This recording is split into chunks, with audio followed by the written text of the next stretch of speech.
জাযাকুমুল্লাহ খের। আজকের এই অনুষ্ঠানের সর্বশেষ আলোচক শেখ আবদুল্লাহ বিন আব্দুর রাজ্জাক আলোচনা নিয়ে আসছেন। শেখ আবদুল্লাহ বিন আব্দুর রাজ্জাক।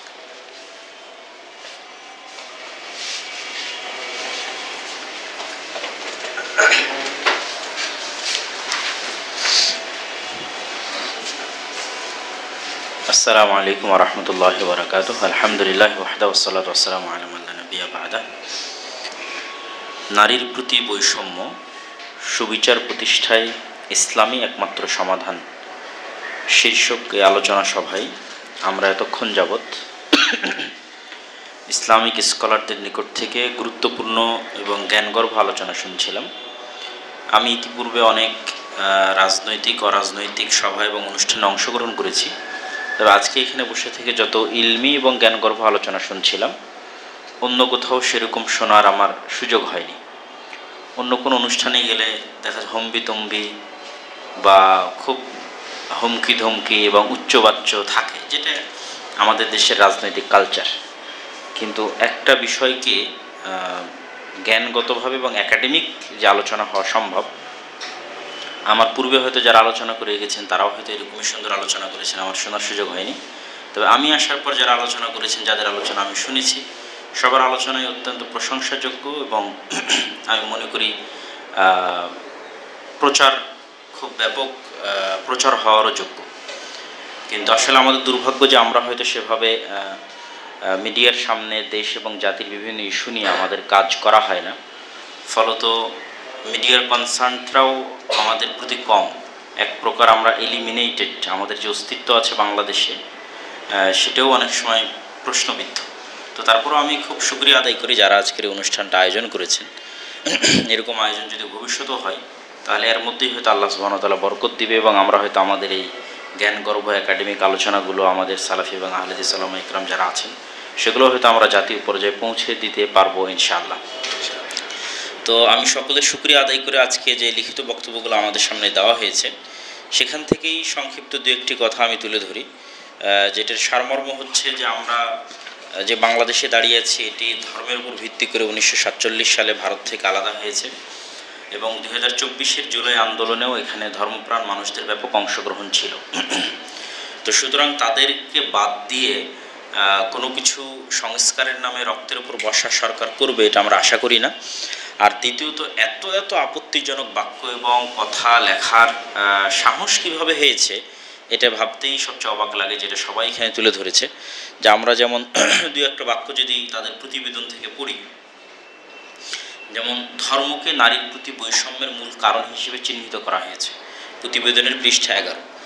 যৌন পেশাকে অপরাধ হিসেবে চিহ্নিত না করে শ্রম আইনে স্বীকৃতি দেওয়ার কথা বলা হয়েছে প্রতিবেদন পৃষ্ঠা 37। বৈবাহিক সম্পর্কের মতো একটি পবিত্র সম্পর্কের মধ্যে ধর্ষণের মতো আইনকে অন্তর্ভুক্ত করার কথা বলা হয়েছে প্রতিবেদন পৃষ্ঠা 39। স্ত্রী এবং সন্তানের ভরণ পোষণ সরাসরি স্বামীর বেতন থেকে কেটে নেওয়ার জন্য আইন করার কথা বলা হয়েছে প্রতিবেদন পৃষ্ঠা 40। বিচ্ছেদ হলে স্বয়ংক্রিয়ভাবে সকল বৈবাহিক সম্পদ অর্ধেক অর্ধেক হারে ভাগাভাগি যেন হয় সে আইন তৈরি করার কথা বলা হয়েছে প্রতিবেদন পৃষ্ঠা 41। একজন ব্যক্তি শুধুমাত্র একজন স্ত্রী রাখতে পারবেন, বৈধভাবেও তিনি একাধিক স্ত্রী রাখতে পারবেন না প্রতিবেদন পৃষ্ঠা 248।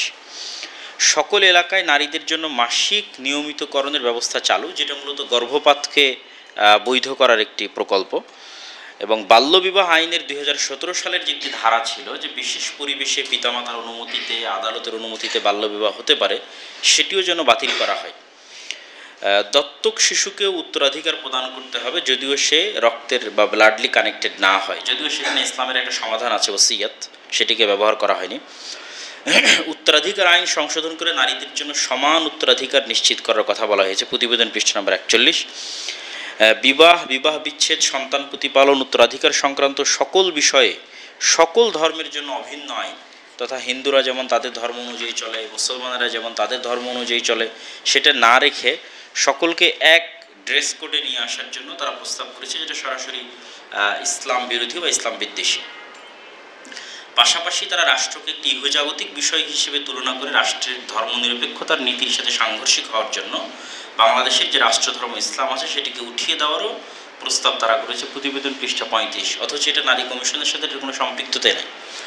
শরীর আমার, সিদ্ধান্ত আমার নামে হেডিং দেওয়া আছে, প্রতিবেদন পৃষ্ঠা 105। এর অর্থ কী সেটা আমরা সবাই জানি যে এটা কত ভয়ঙ্কর একটি ব্যাপার। এবং যে কোটার বিরুদ্ধে আন্দোলন হলো, সংসদীয় আসন 600 বৃদ্ধি করে 300 নারীদের জন্য কোটা এবং চাকরির সকল ক্ষেত্রে অগ্রাধিকার ভিত্তিতে নারীদের জন্য কোটার প্রস্তাব করা হয়েছে, যদিও জুলাই আন্দোলনটা হয়েছে কোটার বিরুদ্ধে এবং যেখানে নারীদের ব্যাপক অংশগ্রহণ ছিল। পাঠ্যপুস্তকে কম্প্রিহেন্সিভ সেক্সুয়ালিটি এডুকেশন চালুর প্রস্তাব দেওয়া হয়েছে, তথা আমাদের বাচ্চাদের, ছোটো ছোটো বাচ্চাদের জন্য যৌন প্রজনন শিক্ষার নামে অবৈধ সম্পর্ক কীভাবে শেখানো যায় সেটির প্রস্তাব, এবং ট্রান্সজেন্ডার ফ্রেন্ডলি স্বাস্থ্যসেবা তথা সমকামিতাকে উৎসাহ দেওয়া। সবচেয়ে ভয়ঙ্কর এবং আশ্চর্য বিষয় হচ্ছে আমরা যে নৈতিকতা, অশ্লীলতা, অশালীনতা এবং ধর্মীয় অনুভূতি ইত্যাদি শব্দ ব্যবহার করে বক্তব্য দিই, এগুলো শব্দই নিষিদ্ধ করার দাবি করা হয়েছে, যে কোনো বক্তা তাদের বক্তব্যে শব্দগুলো ব্যবহার করতে পারবে না এবং কোনো মিডিয়া বা কোথাও লেখালেখিতে এই শব্দগুলো ব্যবহার করা যাবে না।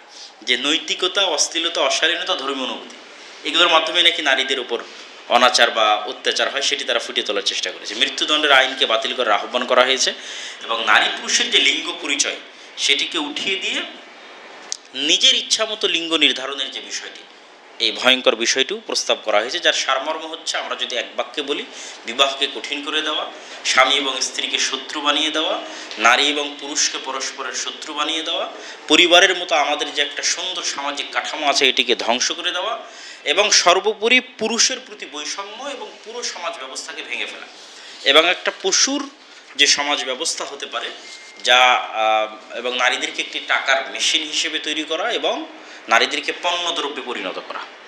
এটি ছাড়া আমরা এই পুরো সংস্কার কমিশনের প্রস্তাবনার মধ্যে কল্যাণকর কিছু আমাদের চোখে পড়েনি। তো সেটির ভিত্তিতে এখানে যে 7টি দফা তুলে ধরা হয়েছে, আমরা মনে করি এই দফাগুলো সরকার মহোদয়ের কাছেও পাঠানোর জন্য বা দেওয়ার জন্য চেষ্টা করা উচিত। 1, বিদ্যমান সংস্কার কমিশন অবিলম্বে বাতিল করত। ইসলামিক স্কলারদের সমন্বয় এবং দেশের মূলধারার নারীদের অংশগ্রহণ, যেখানে এই দেশের যেহেতু 90% মানুষ মুসলমান, তার একটা বড় অংশ ধর্ম পালন করে এবং নারীদের একটা বড় অংশ ধর্ম পালন করে, তাদের অংশগ্রহণ ছাড়া কীভাবে আপনি এদেশের নারীদের নিয়ে সংস্কার কমিশন গঠন করতে পারেন। 2, শিক্ষাক্রম থেকে বিকৃত যৌনতা এবং জেন্ডার থিওরি সম্পূর্ণভাবে অপসারণ করা। 3, LGBTQ বা এই জাতীয় যে প্রোপাগান্ডা আছে যেগুলো সমকামিতাকে উৎসাহিত করে সেগুলো রোধে কার্যকর আইন প্রণয়ন করা। ইসলামিক পারিবারিক আইন সংরক্ষণ এবং বাস্তবায়ন নিশ্চিত করা। ইসলাম যে আইন দিয়েছে সেটা বাস্তবায়ন হলে নারীদের অধিকার সংরক্ষিত হয়ে যাবে, সেটা বাস্তবায়নের জন্য আপনি আইন করেন। কোথায় ইসলাম যে উত্তরাধিকার সম্পত্তি যে আইন দিয়েছে সেটাই তো ঠিক মতো অনেক সময় বাস্তবায়ন হয় না। তো ইসলামের যে পারিবারিক আইন সেটা সংরক্ষণ এবং সেটা বাস্তবায়ন নিশ্চিত করা। পতিতাবৃত্তি, ব্যভিচার বা জেনাকে সামাজিক অপরাধ হিসেবে ঘোষণা করা এবং এটার শাস্তি নির্ধারণ করা, এবং ধর্মীয় স্বাধীনতাকে নারীর অধিকার হিসেবে স্বীকৃতি দেওয়া। আপনি নারীর অধিকারের কথা বলবেন, আবার পর্দা করলে সেটি পশ্চাৎপদতা। তো নারীর অধিকারের কথা বললে অবশ্যই ধর্মীয় স্বাধীনতাকে নারীর অধিকার হিসেবে স্বীকৃতি দিতে হবে। এবং সর্বশেষ, যেহেতু তারা নৈতিকতা এবং অশ্লীলতা এই শব্দগুলোই তারা চাচ্ছে না এবং পারিবারিক মূল্যবোধ থাকুক এটি তারা চাচ্ছে না, এই জন্য আমাদের উচিত দেশের নৈতিকতা ও পারিবারিক মূল্যবোধ রক্ষার্থে সরকারের উদ্যোগ নেওয়া উচিত যে জাতীয় নৈতিকতা ও মূল্যবোধ পরিষদ গঠন করা উচিত এবং এটাকে মূল্যায়ন করা উচিত, এবং এটার ভিত্তিতে কীভাবে সমাজ, পরিবার, আমাদের যে সংস্কৃতি এবং আমাদের যে কাঠামো আছে তার মধ্যে থেকে সামনের দিকে এগিয়ে নিয়ে যাওয়া যায় সেটির চেষ্টা করা উচিত। আল্লাহ সুবহানাহু ওয়া তাআলা আমাদের এই আজকের অনুষ্ঠানকে কবুল করুক, আল্লাহুম্মা আমিন। এবং এই রকমের যে কোনো জাতীয় ইস্যুতে আমরা যেন সরকার মহোদয়কে আমর বিল মারুফ ওয়া নাহyi আনিল মুনকার করতে পারি সেই তৌফিক আল্লাহ আমাদের দান করুক, আল্লাহুম্মা আমিন। আয়োজকদের শুকরিয়া আদায় করছি, মিডিয়া কর্মীদের, জাতীয় প্রেস ক্লাবের মতো জায়গায় আমরা আজকে এখানে একত্রিত হয়েছি, সকলের আমরা শুকরিয়া আদায় করছি। হয়তো অন্য সময় আমরা এই সুযোগটা হয়তো পেতাম না, এখন আমাদের জন্য অন্তত সুযোগটা আছে, আমরা জাতীয় প্রেস ক্লাবের মতো জায়গায় আসতে পারছি, বলতে পারছি। এই সুযোগটা আমরা যেন কাজে লাগাতে পারি এবং এই আয়োজনের সাথে সম্পৃক্ত সকলের শুকরিয়া আদায় করে আমার বক্তব্য এখানেই শেষ করছি। ওয়া আখিরু দাওয়ানা আলহামদুলিল্লাহি রাব্বিল আলামিন। আসসালামু আলাইকুম ওয়া রাহমাতুল্লাহি ওয়া বারাকাতুহু।